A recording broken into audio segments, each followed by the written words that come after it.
Voici une histoire de famille tout à fait incroyable. Écoutez bien ce qui va être raconté à travers ce reportage. Écoutez bien nos coups de fil.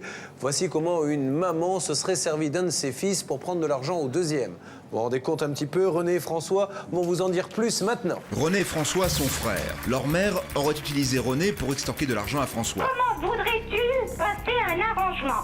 Non mais tu te fous vraiment du monde, c'est pas possible de voir ça. Pour sans aucun doute, c'est une affaire qui commence tout de suite.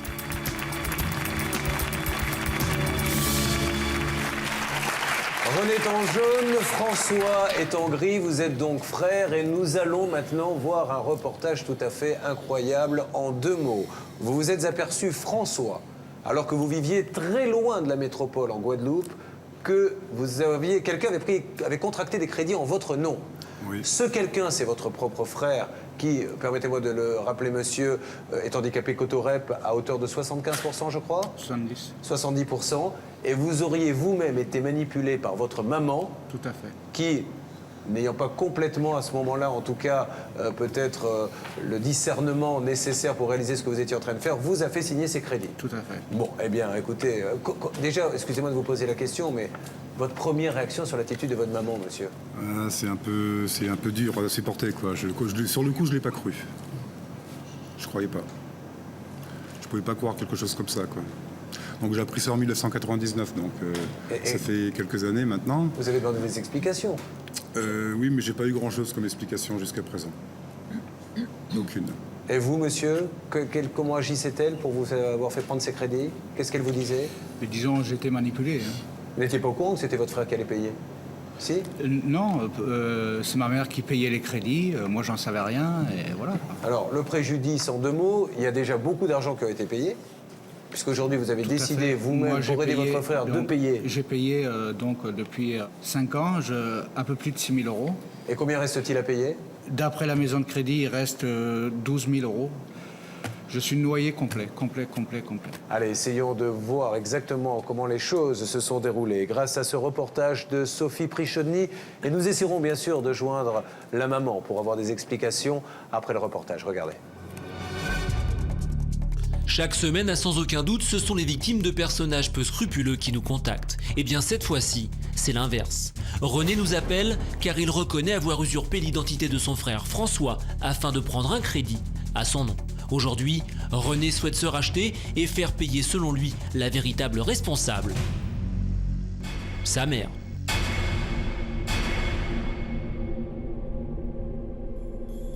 François est un baroudeur. À 16 ans, il quitte le domicile familial et part à la découverte du monde. Afrique, Asie, Pacifique, il ne pose ses valises en France qu'en 1987. Pendant les 12 années qui suivent, François mène une vie paisible à la campagne et il ne se doute pas qu'un beau jour, l'achat d'une simple voiture va bouleverser sa vie. En 1999, je me rends chez un garagiste pour lui acheter une voiture. Et puis donc, je trouve une voiture qui me convient, qui me plaît, et je fais une demande de crédit. Et là, il me dit, je vais vous donner un numéro de téléphone parce qu'il y a un problème vous concernant. À ce moment-là, je prends le numéro de téléphone, j'appelle la personne. Je tombe sur une dame qui s'occupe, qui est dans une boîte de crédit, je crois, et qui me dit, vous nous devez beaucoup d'argent, on ne va pas vous faire de crédit, et ça, c'est pas possible. Vous n'avez pas payé une voiture que vous avez achetée en 1986.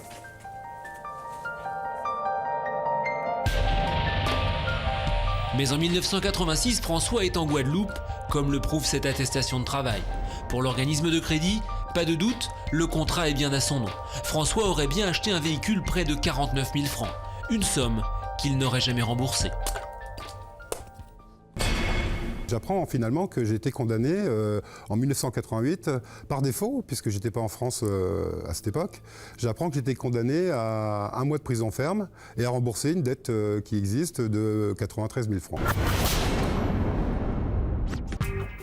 Condamné par la justice, harcelé par les huissiers, saisi sur son salaire, François est anéanti. Anéanti mais encore lucide. Un élément lui met la puce à l'oreille, l'endroit où a été contracté ce crédit.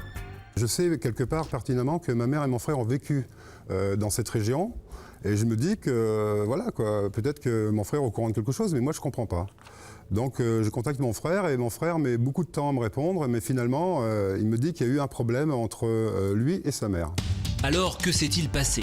Quel rôle son frère et sa mère ont-ils joué dans cette affaire? François contacte immédiatement René via Internet. Après quelques minutes de discussion et d'échange, François découvre qu'il est victime d'une trahison.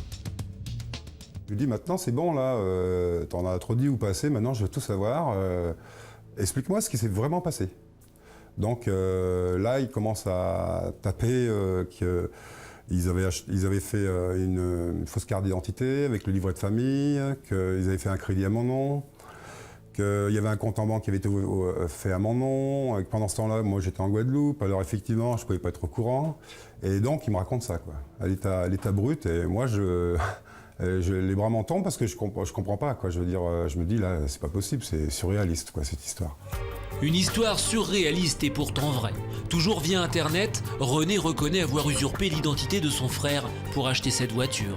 Une arnaque selon lui, organisée par sa mère. Celle-ci, à l'époque, à court d'argent, aurait revendu le véhicule sans solder le crédit. Mais la supercherie ne s'arrête pas là.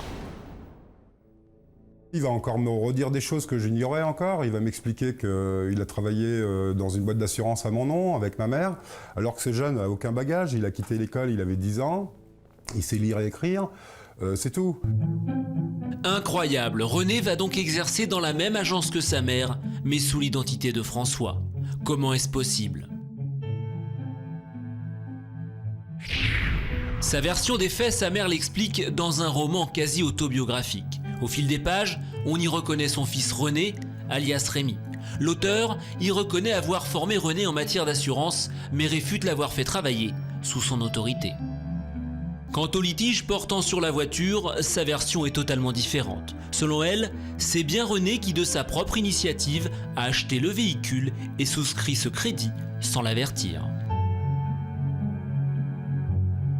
Pendant plusieurs mois, René et François vont tenter de résoudre le problème. Ils envoient plusieurs courriers à leur mère, des lettres qui restent sans réponse. Envers et contre tout, leur mère campe sur ses positions. Pire, elle les ignore. Moi, mon frère, sur le coup, j'étais extrêmement en colère. Et puis, petit à petit, j'ai à peu près bien cerné ce qui s'est passé entre eux, ce qui se jouait entre eux exactement. Et j'ai compris que finalement, au final, c'est ma mère qui est derrière tout ça. Et ce jeune, il a été embringué dans des histoires qu'il ne maîtrisait pas. Faut avouer à moitié pardonner. Et pourtant, François n'a jamais revu son frère depuis cette histoire. 4 ans après, le temps est venu de les réunir. Pour résoudre cette affaire, François traverse la France pour rejoindre René. C'est le voyage de la dernière chance, celui qui permettra peut-être de trouver une solution. Les retrouvailles sont tendues, René est ému, François, lui, est un peu gêné. Je m'en veux, oui, parce que je trouve que c'est grave. Enfin, je sais pas, j'ai essayé de me mettre à sa place en me disant, mais si on m'aurait fait ça, comment j'aurais réagi? Et je pense que j'aurais, c'est pas que je pense, c'est sûr, j'aurais plus mal réagi, parce que bon, je trouve que c'est quelque chose.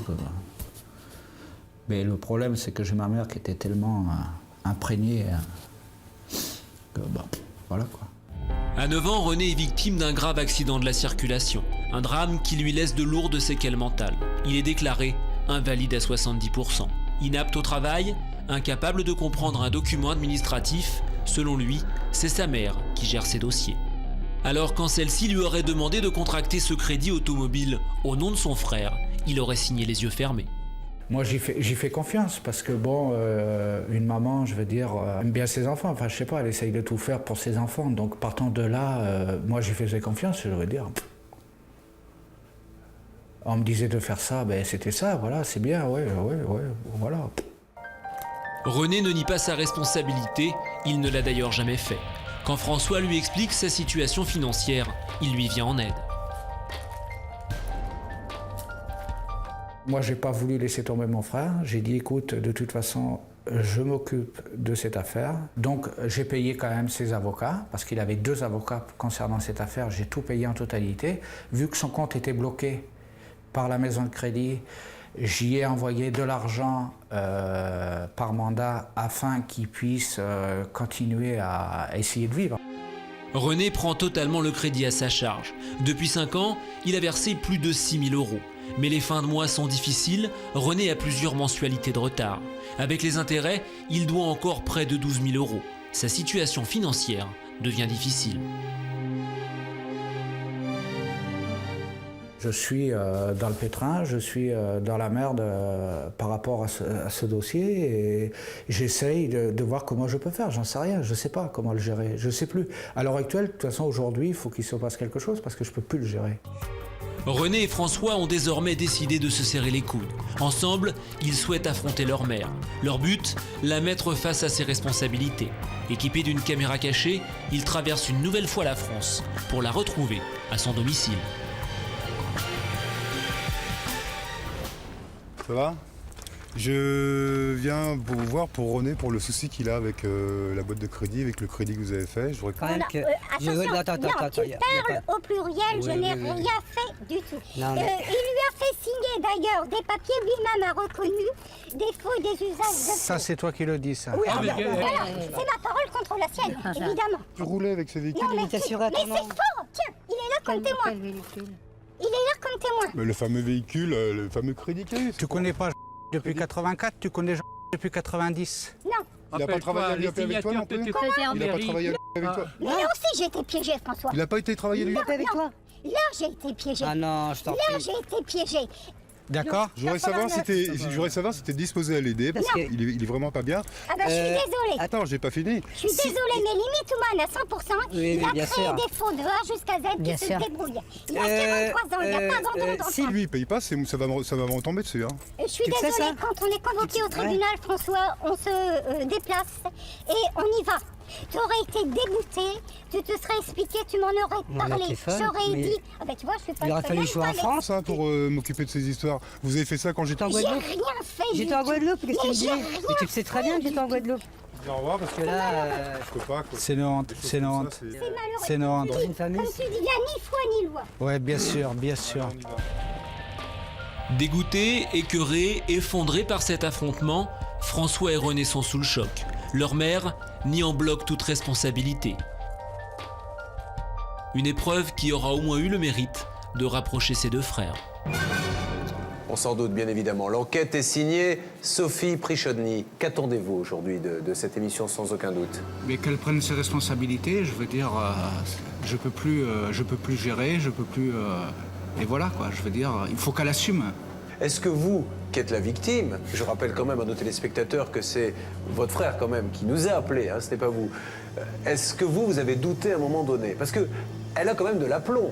Quand on l'écoute, elle dit « Attends, c'est ton frère qui t'a ruiné, tu te débrouilles avec lui. Elle n'a pas d'aplomb, elle a énormément d'aplomb. C'est quelqu'un qui est excessivement solide, très très solide. » Aujourd'hui, vous avez pardonné, vous, complètement, votre frère? Oui, oui. À l'heure actuelle, René, bon, il n'y a aucun souci entre René et moi, je comprends ce qui s'est passé. Et Même vous si c'est un pardonnerez peu dur, Vous pardonnerez à votre mère?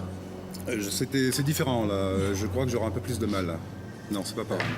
Je résume donc, voilà une mère qui aurait acheté une voiture au nom d'un de ses fils. Pour cela, elle utilise son deuxième fils, handicapé Cotorep à 70%, lui fait signer les papiers. Aujourd'hui, le fils qui était censé acheter la voiture mais qui ne l'a pas acheté puisqu'il était à des milliers de kilomètres se retrouve condamné à 1 mois de prison et le second est surendetté, gagne 1 914 € et doit payer 1 735 €.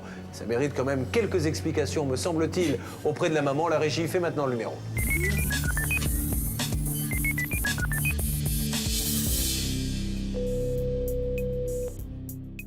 Bonjour. Oui, bonjour, c'est René à l'appareil. Je voudrais essayer de voir par rapport au problème qu'il y a avec le crédit par rapport à François, savoir comment on peut De arranger la ça. façon dont tu t'y es pris, de la façon dont tu nous as traités, Et toi, il est impossible qu'on puisse t'accorder le plus petit crédit, c'est clair. On a été les moins que rien, on est coupable en rien et on a été traités pire que des chiens. Comment voudrais-tu passer un arrangement? Non mais tu te fous vraiment du monde, c'est pas possible de voir ça. Allez, au revoir. Nous sommes étonnés par les arguments de la mère de René et François. Nous ne pouvons rester sur ce dernier coup de téléphone, à la fois bref et violent. Nous décidons de la rappeler en coulisses. Elle accepte de parler à la seule condition que cela soit Julien Courbet qui lui réponde.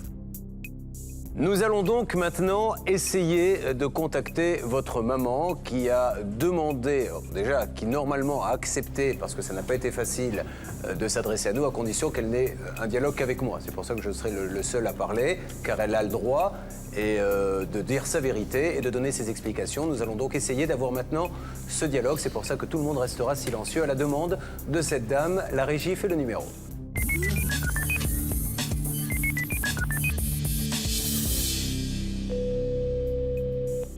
Bonjour. Bonjour, je suis Julien Courbet de l'émission Sans aucun doute. Julien Courbet. Je tiens vraiment à vous remercier d'accepter de me parler et vous expliquer en préambule que nous ne sommes là que dans un seul but, essayer de comprendre une situation. Vos fils nous ont donné une version, il est tout à fait normal que vous puissiez donner la vôtre dans le cadre de l'enregistrement de cette émission. Eh bien, moi, mère de René, certifie que René, déjà une première fois, a eu une histoire avec une voiture à l'aide d'une carte d'identité qu'il s'était fait faire au nom de François. Il avait acheté une R5 et naturellement, il avait oublié de payer en 1988. Et je pense que cette seconde voiture qui a été achetée, donc, elle a été achetée avec le même procédé. Hein. En tout cas, en ce qui me concerne, non, je n'ai pas invité ce garçon à usurper l'identité de son frère. Alors ça, c'est donc le premier point, madame, où vous êtes très clair là-dessus. Vous nous dites, en aucun cas, votre fils n'a agi à votre demande. Non, du tout. Alors, le deuxième point qui a été soulevé, madame, c'est le cabinet d'assurance. Est-ce que c'est vous, comme il nous le dit, qui l'avez embauché dans ce cabinet d'assurance, au nom de son frère? Pas. Absolument pas. Alors, c'est-à-dire, comment ça s'est passé dans les faits? Il s'est présenté tout seul? Comment ça s'est passé? Écoutez, à ma connaissance, il se serait présenté, oui. Et quelques jours après, moi, j'ai été mise en présence, bien entendu, de son inspecteur. Et j'ai été mis devant les faits accomplis, quoi. Je n'ai pas contesté, je me suis pas mise en colère, je ne pouvais rien dire, je me suis trouvée prise par surprise et quand même c'est mon fils. Donc, vous avez découvert que votre fils avait pris le nom de son frère, voilà. Votre deuxième fils, et voilà. Comme c'est votre fils, vous n'avez pas cherché à faire de vagues. Non. C'est-à-dire, bon, vous lui avez dit, tu as fait ça, maintenant... grosso modo, débrouille-toi, moi je ne peux rien pour toi, voilà. mais je ne veux pas non plus te blâmer parce que tu es mon fils. Voilà. Bon, alors, voilà. Est-ce que dans le cabinet d'assurance, vous avez travaillé avec lui? Oui, je pense que oui, pas longtemps, parce que je cherchais vraiment le moyen à ce qu'il ne fasse pas de bêtises, ça m'affolait terriblement. D'accord. Et j'étais piégée. D'accord. Alors, il y a ensuite un problème de crédit. Est-ce que vous auriez pris des crédits, vous, au nom de l'un de votre deuxième fils, ou est-ce que vous auriez incité votre fils, déficient entre guillemets à l'époque, à les prendre? Jamais. Donc ça, vous n'étiez pas au courant des crédits? Comment voulez-vous qu'une maman puisse conseiller de telles choses, surtout dans l'état psychologique où ce garçon était? C'est impensable. Alors, comment vous, madame, maintenant, vous expliquez cette situation qui est un petit peu regrettable pour tout le monde, parce que c'est vos enfants malgré tout, vous êtes une mère, comment vous expliquez que c'est pu se passer comme ça? Vous n'avez jamais pu en parler avec lui? Non. Il n'a jamais voulu s'expliquer. Par contre, il m'a sali recouverte de boue et eh bien je reste debout parce que je n'ai rien à me reprocher du tout. Je comprends bien. Donc vous avez l'impression en fait qu'aujourd'hui on essaie de vous faire porter le chapeau? Tout à fait. D'accord. Tout à fait, parce que je suis une personne, si vous voulez, en quelque sorte solvable. Et il essaie par les sentiments, voyant que ça ne marchait pas, il essaie de me faire porter le chapeau. Tout à fait. Est-ce qu'aujourd'hui, pour vous, madame, vous pensez qu'on est arrivé à une situation de non-retour, ou est-ce que vous pensez que les liens familiaux font que l'on peut encore dialoguer? Je pourrais dialoguer avec François. En son temps, dans un peu de temps, parce que de suite c'est pas possible, j'ai trop mal. Mais avec René, non, c'est une situation de non-retour, absolument. Vous pensez que vraiment il n'y a aucune possibilité? Je ne vous parle pas du tout d'argent, hein, madame, mais je vous parle de vos liens familiaux. Il y a vraiment, vous ne pensez qu'il n'y a aucune possibilité, la moindre ouverture pour essayer de redialoguer avec eux, pour que peut-être lui s'explique avec vous, vous dise sa vérité, reconnaisse peut-être s'il y a eu des torts, vous voyez ce que je veux dire? Non, avec René, c'est pas possible. Bon, eh bien écoutez madame, je vais vous laisser tranquille. Je suis peiné parce que je pense qu'au-delà de tout ça, je suppose que vous devez très mal vivre cette situation. Oui, d'ailleurs, ça doit, si vous me connaissiez mieux, si vous voulez en temps normal, vous comprendriez que là, actuellement, ma voix ne doit pas être très... Oui, je sens que vous avez des trémolos dans votre voix, vous êtes très touché. Probablement que je suis sous l'effet d'une émotion et j'ai beau essayer de me maîtriser, Tout à fait. reste debout, bien sûr, mais je suis quand même submergée par la peine. Le dialogue entre Julien Courbet et cette mère que l'on voudrait croire sincère ne semble pas satisfaire les deux frères René et Bruno. Quelles vont être leurs réactions devant ce qu'ils viennent d'entendre? J'ai agi avec elle, sous son influence. Est-ce que vous êtes d'accord, vous, pour essayer de lui parler, pour apaiser un petit peu, sans rentrer, à mon avis, dans les détails du dossier dans un premier temps, simplement pour un fils qui parle à sa mère, est-ce qu'on peut se voir, etc., pour parler? Peut-être, oui. L'explication entre mère et fils s'annonce difficile. Elle va peut-être se prolonger. Quel en sera le résultat? La réponse dans un instant, dans Sans aucun doute. Il y a quelques instants, nous recevions René et François. Ils sont frères et selon eux, leur mère aurait utilisé René pour extorquer de l'argent à François. Nous sommes en ligne avec cette maman étonnée par les accusations portées par ses fils, accusations qu'elle rejette en bloc. Sur le plateau, Julien Courbet tente de renouer le dialogue entre les acteurs de cette triste affaire. En ligne, la mère de René et François. Vous comprendriez que là, actuellement, ma voix ne doit pas être très... Oui, je sens que vous avez des trémolos dans votre voix, vous êtes très touché. Probablement que je suis sous l'effet d'une émotion et j'ai beau essayer de me maîtriser, Tout à je fait. reste debout, bien sûr, mais si vous voulez, je suis quand même submergée par la peine. Bien. En tout cas, madame, je crois que c'était important que vous puissiez nous dire ça, hein, afin qu'on connaisse votre vérité, parce que si vous ne vous exprimez pas, on ne pourra jamais la connaître. Bien sûr. Et maintenant, bien, pour la suite, écoutez, j'espère que pour vous et pour toute votre famille, les choses vont s'arranger, que le temps fera que vous pourrez au moins dialoguer avec l'un des deux frères, c'est quand même votre famille, et avoir une explication. Merci. Je vous souhaite une bonne journée, madame. Voilà, alors, commentaire sur ce que votre maman a dit, sur ses propos, monsieur? J'ai agi avec elle, sous Son influence. son influence. Je veux dire, elle m'a fait rentrer à la compagnie d'assurance. Je ne pouvais pas rentrer tout seul. Elle est rentrée, je suis rentré. J'ai les attestations qui prouvent. Je veux dire, pendant 10 mois, on est rentré en même temps, on est sorti en même temps. Je veux dire, je ne pouvais pas avoir d'assurance en mon nom. Je ne pouvais pas, parce que j'avais eu un grave accident de circulation, donc c'était pas possible, pas de crédit ni rien. Donc, voilà. François, donc vous avez entendu également votre maman, un commentaire? Je ne peux pas concevoir qu'elle ait travaillé avec René dans cette société d'assurance et qu'elle l'appelait François pendant 1 an. Je veux dire, c'est quelque chose que j'arrive pas à comprendre. Je lui ai téléphoné en 99 dès que j'ai appris cette histoire pour lui demander si elle avait effectivement travaillé dans ces sociétés d'assurance. Elle m'a dit non, fermement non. J'ai insisté bêtement, elle m'a dit non, j'ai pas travaillé là. Après, je lui ai dit oui, mais il y a un problème, c'est que j'ai les attestations sous les yeux. Donc elle a changé d'avis, alors elle a dit oui, finalement, j'ai peut-être travaillé là-bas. Et puis, j'ai jamais rencontré ton frère là-bas. Est-ce que vous êtes d'accord, vous, pour essayer de lui parler, pour apaiser un petit peu, sans rentrer, à mon avis, dans les détails du dossier dans un premier temps, simplement pour un fils qui parle à sa mère, est-ce qu'on peut se voir, etc., pour parler? Peut-être, oui, peut-être un jour, oui. Voilà, si on peut vous aider en quoi que ce soit pour le reste, eh bien, sachez qu'on le fera. Merci bien. Merci à tous les deux, merci beaucoup.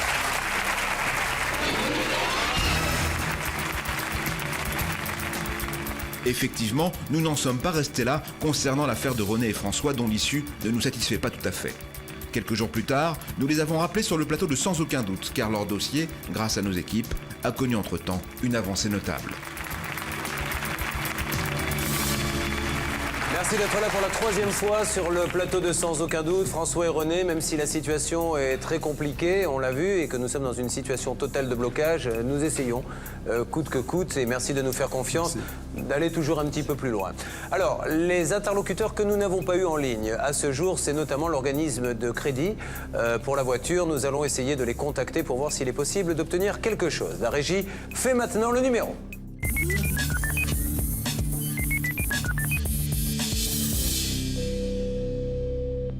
Oui, bonjour. Oui, bonjour monsieur, Julien Courbet de l'émission Sans aucun doute à l'appareil. Merci 1000 fois d'être disponible. Je crois que vous connaissez ce dossier, monsieur, puisque nos équipes ont eu l'occasion de vous s'entretenir avec vous. Oui. Alors c'est un dossier très compliqué, hein, vous l'avez compris. Le contexte est tout à fait particulier. Vous avez raison de le préciser. Quelle est votre analyse aujourd'hui? Écoutez, notre décompte final aujourd'hui est d'environ 11 000 euros. 11 000 €, c'est ce que devrait payer François à l'organisme de crédit dont il est encore le débiteur. Mais notre interlocuteur, conscient du cas très particulier que représentent les deux frères, va proposer une très forte réduction. Donc ce qui représente en fait une ristourne de combien, monsieur? Ça représente une ristourne d'environ 6 000 €. L'important pour nous, c'est bien sûr que vous preniez un engagement avec nous pour régler le solde. Je vais lui poser tout de suite la question. Il reste 2 300 € par rapport à ce qui était dû, donc il n'y a pas de problème pour les payer? Non, oui, ça. Bon, ce monsieur va donc vous les régler assez rapidement. Pas d'un seul coup. Hein. Non, bien sûr que non, on n'est pas... Si vous voulez, Mais pas de manière sporadique non plus, monsieur, voilà, de manière régulière. Ce que l'on souhaite, c'est qu'il y ait une régularité dans les versements. Tout à fait. Qu'il y ait un engagement de votre part, et puis que l'on solde ce dossier sur un an ou deux. Enfin, que les choses se régularisent. Sur un an ou deux, ça me paraît tout à fait correct. Ça peut être tout à fait Donc, envisageable. je laisse au service prendre contact avec ce monsieur pour l'étalement de la dette. Tout à fait. Je ne peux que vous remercier, monsieur, et dire bravo. Votre organisme de crédit fait honneur à sa profession. Bonne journée, merci. Voilà, ce sera difficile d'aller plus loin, mais c'est quand même 6 000 € qui disparaissent. Il en reste 2 000 que vous allez pouvoir étaler peut-être même jusqu'à 2 ans. Ça fait des versements tout à fait corrects par mois et vous pourrez tourner la page. Merci pour tout. Merci à vous deux, merci. On vous accompagne. Et merci aux journalistes, bien sûr, qui sont intervenus sur ce dossier durant toute la semaine avec ce dossier. Merci.